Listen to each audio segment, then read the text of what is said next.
On this episode of the podcast, I have with me Sandeep Bhadra. He is the general partner at Vertex. We're going to be talking about supporting early stage founders.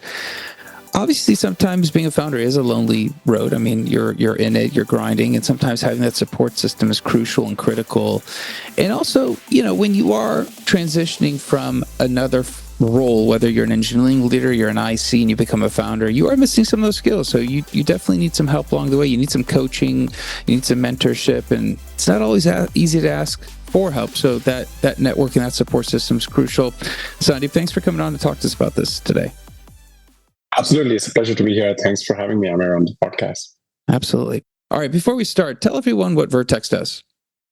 There's a bunch of Vertex funds around the world. Vertex US, which is what I'm a part of, has been in business for almost 9 years now. And we write seed and Series A checks into very early stage companies, primarily in infrastructure software, which we broadly define as software that another technical buyer uses or buys.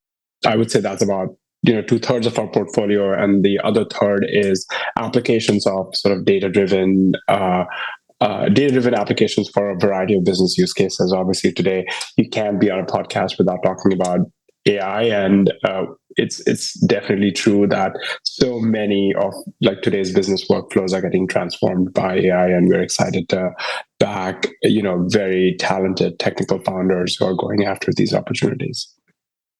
All right. So we're going to be talking about supporting early stage founders. I mentioned, obviously, founders, they have an idea, they have passion, they want to start a business, they want to solve a problem, they want to bring about change, lots of different reasons. Let's talk about the actual founder and some of the psychology behind the role, right? So a lot of us from the outside looking in see founders and we hear about them in the media and we hear about them in the news and we're like, wow, this sounds glamorous. This person's, all the things that come with it, right? But obviously that's further along and there's a lot of process that goes with that before you can get there. Talk to me a little bit about that road. And obviously you mentioned to me, it's a lonely road. I've heard this a couple of times, but I've not yet covered it. So tell us a little bit about being lonely and some of the challenges and why it is lonely.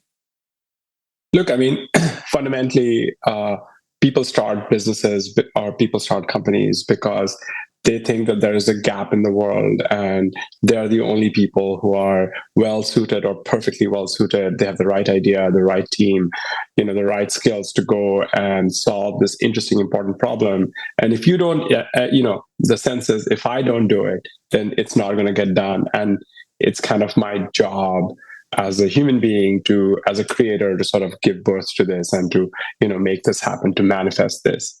And the stats on success for startups are sort of well known, and the odds are stacked against you, quite frankly. Even if you have a brilliant idea, and it might be too early, it might be too late. There are various learning stages that a founder experiences, going from being a founder to being a CEO of a thriving large company. And it's best described as this journey of personal growth.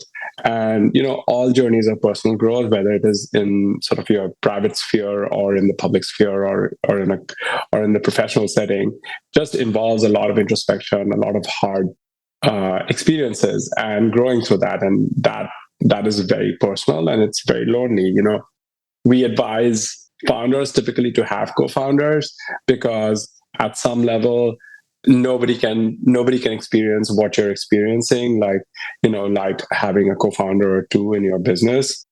And then because there are challenges, even if everything else, even if the business is humming, right, there are growth challenges. You're dealing with people, you're dealing with customers, and the truth is nobody has all the answers. And the reason why I think people need coaches is so that you can bring out the best in an individual. The best athletes in the world have coaches. The best musicians in the world have coaches. And I think that in almost any aspect of sort of endeavor, for any human endeavor, it is always good to have someone in your corner who can make the highs a little less high and the lows a little less low for you and provide perspective. And I think that that's the job of a coach. I like that explanation. And I guess you mentioned something about founders. They see a gap. They feel like they're the only ones that can potentially, with their team, with their knowledge, whatever is, solve a potential problem or bring about a change or whatever that might be. I guess a lot of times they have a hypothesis and they're coming to a venture capital firm. They're talking to companies for fundraising. They have to sell this vision. It's sometimes bold statements, lots of hopes, dreams with fundamentals, but they're putting themselves out there saying, I can do this. Like, bet on me. I am the person that will deliver this. That's a lot of pressure. And it also makes me feel, on the flip side, it almost makes it a little bit harder. I mean, if you have co-founders, as you mentioned, it's one thing. And even if you do have co-founders, it does pose a little bit of a problem to go reach out and say, hey, I said this 2 weeks ago, you guys gave me a check, but you know what? I'm having some questions about how to do X, Y, and Z. Tightrope. Obviously, you want to support the founder because it's in your best interest. They might not want to bring that to the table. Talk to us about that dynamic. For the most part, I think that it's non-consensus ideas that, whose time comes basically shortly after the company starts building a product or a service. Those are the ones that truly take off and make exceptional businesses, right? Like, nobody thought that staying in a stranger's house is going to be like a big business, and we have Airbnb. Nobody thought that people would just start driving their cars and letting other people just ride them along with them, and now we have Uber. But it's actually true for almost like any endeavor, right? Like this company called Cloud pivoted into Docker, for instance, because they suddenly realized that they have this really nice format for packaging containers and for packaging file systems. And I think that most good ideas are non-consensus, so it takes a fair bit of convincing that, hey, the crystal ball that I want you to gaze along with me, that is going to be real in the future. But oftentimes, how to get from point A to that ultimate point B, like that's a very zigzag, non-linear, wandering the forest sort of experience. And I think that founders come in really or founding teams come in, I think, two big flavors. I think there's founders who are always actually like very, very candid about like what has been done, what has not been done. And they have this sense that, oh, I'm telling you that X is possible, but I'm also going to manage your expectations, and I'll tell you that, like, hey, you know what, we are struggling here. And I think for those founders, I almost feel like I have to push them to say, hey, you know what, you could actually be talking about yourself in a better light, and you don't necessarily need to downplay or underplay yourself so much. Like, I mean, and I think a lot of like very technical folks struggle to actually paint a big vision or talk very grandiosely, because most engineers tend to be like, hey, show us whether the code runs, show us whether what you've built works. But I think, and then there's sort of the other kinds of founders who are like who are constantly who constantly talk about, oh yeah, we're gonna get around this problem, we're gonna get around that problem.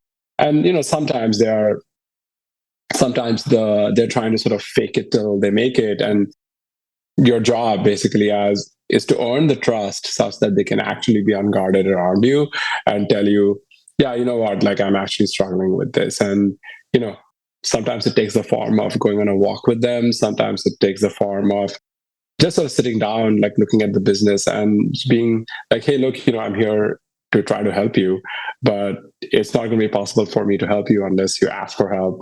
And you're not going to ask for help unless you think there is something wrong with you, with what's going on in the business. And I think that oftentimes it's very hard to ask for help. It's very hard, especially to tell your investor or board member that things are not going absolutely right.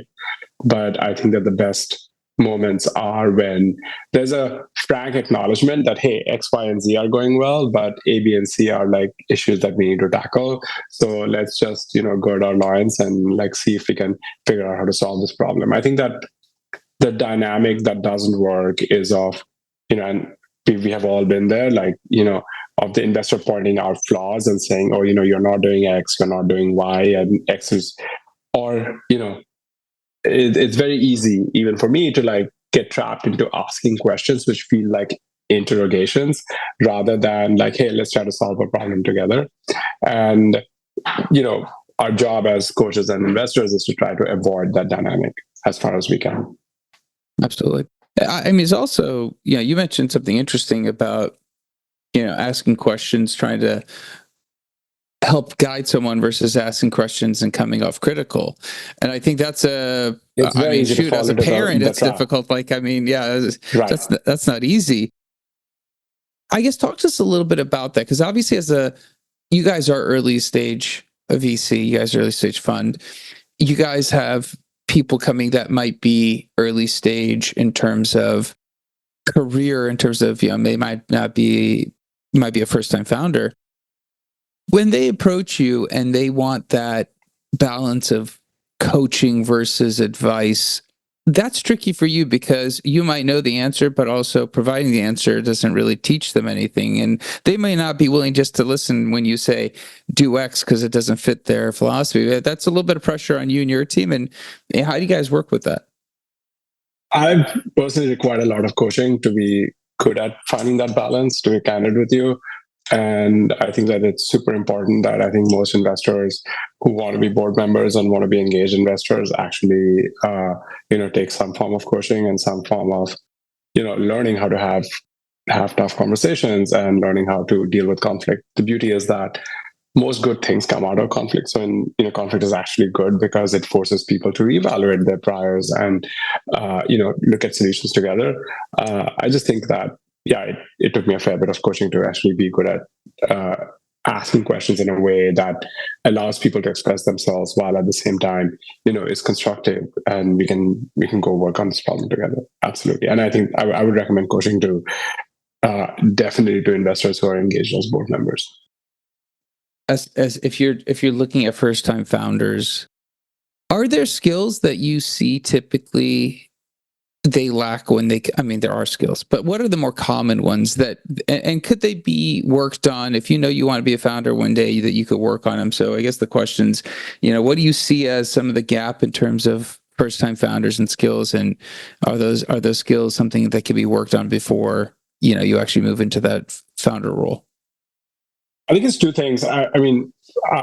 My perspective on this is biased based on the companies that we back, right? Amir, I talked about how we end up working with very technical founders, who's kind of your audience as well, right? And I think that typically, and this is true for second-time founders as well as first-time founders, I think that technologists tend to underestimate two things. I think one is we believe we can build anything. But the flip side of building a company is trying to figure out distribution, right? It's trying to understand, hey, instead of talking about what things my widget can do, let me truly introspect into what the customer's pain is, why they would consider buying something, why are they here talking to me in the first place?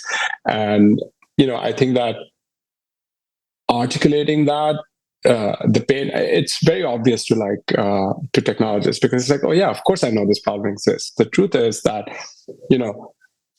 figuring out of the whatever 3 or 4 billion people in the world, who actually has that pain and trying to reach them in the most efficient manner, that is the job of distribution. And you cannot do that unless you have very well-defined criteria to evaluate and understand, and questions to evaluate and understand, hey, if I sift through all of these people in the world, which of them are actually people that care about what I'm building? And I think so I think first-time founders don't think about distribution as deeply as second-time founders do. Second-time founders think about distribution first almost.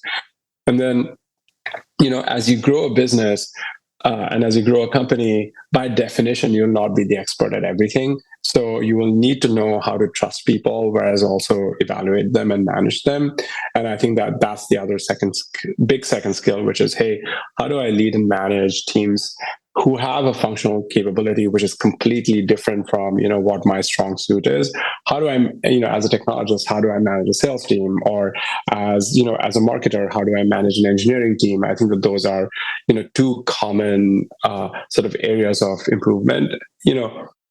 Having some understanding, like public speaking, or trying to talk about what you're building to an audience, I think builds the skills of trying to read the audience, to try to understand, hey, do these people care about what I'm talking about? Do these people care about what I'm building? I think that gives you some sense of understanding distribution, understanding your audience. I think that technologists will be well suited to practice that in their career. And then the second one is sort of very fundamentally about like working in large teams and trusting other people. Some people have talked about like, hey, playing team sports helps you understand that, because somebody's playing in a different position on the field as you, and you have to trust that they would do their job and you would do their job, and it all works together. But I think there's sort of lots of other domains in which you can gain leadership by learning to listen, learning to ask the right questions, and basically figuring out how to hold people accountable for what they think they can do, and helping them and unblocking them, which is kind of things that you can actually learn along the way. Yeah, I was going to ask you a question around, obviously you're dealing with a lot of early stage founders, and the notion of pivoting and the notion of sometimes having to be patient and let the idea formulate, right? Pivoting too soon versus waiting too long. I think it's a lot of art, not science, because I think it's very difficult. But when it comes to first-time founders who you mentioned distribution, they're looking for product market fit, the MVP. How do you support a founder when they're still going through that process of trying to identify the right fit to the market and being patient and developing that core thesis they had versus pivoting and jumping to another idea because they might not have thought that idea through as well? And that's a dynamic we see play out a lot of times. Yeah, I wish I had a good answer for this, to be candid with you. Look, obviously, as investors, we have invested in a particular idea or a particular concept of what the company should be. And so it's very hard for us to usually support a pivot, right? And we definitely have companies which have pivoted. One rewrote their entire code base, and the core idea was still the same, the product was still the same, but they had to rewrite the whole whole tech completely. And I was skeptical, to be candid with you, and I was like, hey, can we time box it? Basically, can you tell us that, hey, in 6 months if this doesn't succeed, then we should probably abandon this idea. I think that's probably one way to think about it. And I think that the place where pivoting too often, or hey, let's build X, or no, let's try building Y, or let's try building the next thing. I think that that dynamic is almost certain to fail if you just keep building rather than trying to figure out who cares about what I'm building fundamentally. And I think that it is easy to see a pattern when teams end up, just building because they feel the intuition of, oh, I should build X. Oh, X is not working. Or maybe I should try building Y. Instead of starting to build the next thing, it's almost like, I've done this. I've asked founders to ask themselves, like, hey, who would want this? Okay, it's great that X is not working. That's fine. Okay, now before we go out and build Y, why don't we just pretend like we have built Y? And why don't we try to figure out like who are the 5 people that would even care about the fact that we've built Y, and really ask them, hey, if you build it today, like, would you take delivery of this product in in 2 months from now? And that lean experimentation, I think if founders are resistant to doing that, I think it's never going to work out. Whereas, the most successful founders have oftentimes pre-sold the second thing, even when they're, even when they're thinking about building it. That's interesting. I think As I was listening to you, I was starting to think about, you come to a junction of a problem I can't solve or problem that's not solvable. And I think that becomes really a challenge when you're knee deep in it and you have the pressures of delivering. I think that's really hard to tell. And I think what you just articulate it's very interesting advice, because that forces you to test the hypothesis with even less than MVP, and you have to use some of your sales and sales skills that might not be your strength, and that's unknown territory for you. Yeah, and famously in Amazon, they make you write the press release of if you release this product today, what would the press release look like? Who would what customer would quote what feature and benefit, and how it has made their life better. So think about that first before you go ahead and build a product.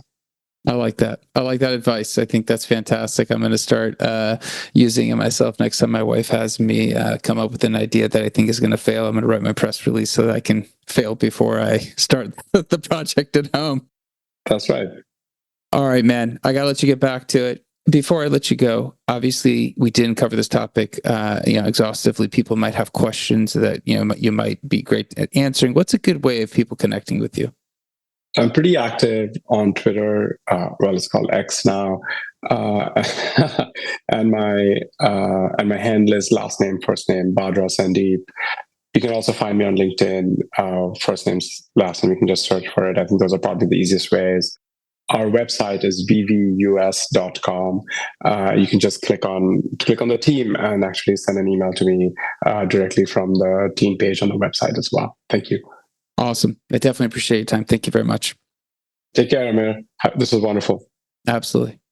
That's it for the episode. Be back again. Different guest, different topic. Until then, two things. One, I think we covered a lot of great points on this topic. Sandeep did a great job of walking us through, especially when you're an early stage founder and you are looking for resources. Obviously, your investors are great. Your co-founder.